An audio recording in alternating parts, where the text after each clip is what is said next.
Au nom du Père, du Fils et du Saint-Esprit. Amen. L'Esprit de Dieu repose sur moi. L'Esprit de Dieu m'a consacré. L'Esprit de Dieu m'a envoyé proclamer la paix et la joie. Évangile de Jésus-Christ selon saint Matthieu. En ce temps-là, Jésus, arrivé dans la région de Césarée de Philippe, demandait à ses disciples, « Au dire des gens, qui est le Fils de l'homme ?» Ils répondirent, pour les uns Jean le Baptiste, pour d'autres Élie, pour d'autres encore Jérémie ou l'un des prophètes.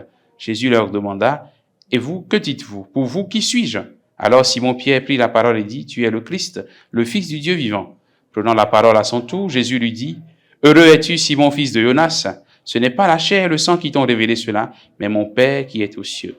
Et moi, je te le déclare, tu es Pierre, et sur cette pierre, je bâtirai mon église. Et la puissance de la mort ne l'emportera pas sur elle. Je te donnerai les clés du royaume des cieux. Tout ce que tu auras lié sur la terre sera lié dans les cieux, et tout ce que tu auras délié sur la terre sera délié dans les cieux. » Acclamons la parole de Dieu. Louange à toi, Seigneur Jésus. Bien, chers frères et sœurs en Christ, aujourd'hui nous sommes le 29 juin. C'est la solennité des saints Pierre et Paul, deux grandes figures, deux grands piliers de l'Église. Qui est Jésus? Voici la question fondamentale que nous pouvons nous poser aujourd'hui. Cette question apparemment banale et facile pour les chrétiens ne l'est pas en réalité. Ce n'est pas une question facile pour nous chrétiens. La réponse à cette question renvoie à l'expérience que chacun de nous fait avec Jésus.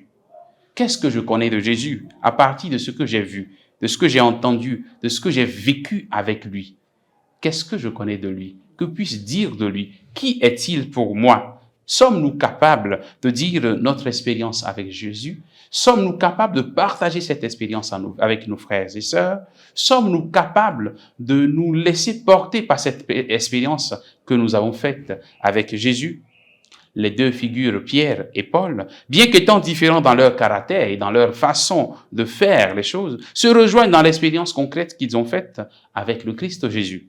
Pierre, lui, a renié Jésus le Christ au moment de la Passion. Mais bien après, donc après la résurrection, Pierre va montrer son amour à Jésus en lui disant « Tu sais bien que je t'aime ». Quand Jésus va lui poser la question « Pierre, m'aimes-tu plus que ceux-ci » Et Pierre va répondre, « Seigneur, tu sais que je t'aime. » Paul, quant à lui, a persécuté l'Église du Christ, mais il va devenir un grand pilier de l'évangélisation, à tel point qu'il dira, « Pour moi, vivre, c'est le Christ. » Pierre et Paul vont se rejoindre donc dans leur zèle apostolique, dans leur façon d'être avec le Christ, dans leur expérience qu'ils ont du Christ, à tel point qu'ils ne peuvent plus laisser cette expérience pour eux seuls, mais qui sont amenés à porter cette expérience vers d'autres horizons. Que leur intercession nous soutienne en ce jour où nous célébrons les merveilles de Dieu dans leur vie, afin que nous puissions aussi faire notre expérience du Christ et devenir des disciples et des apôtres du Christ Jésus. Que Dieu nous bénisse en ce jour, au nom du Père et du Fils et du Saint-Esprit. Amen.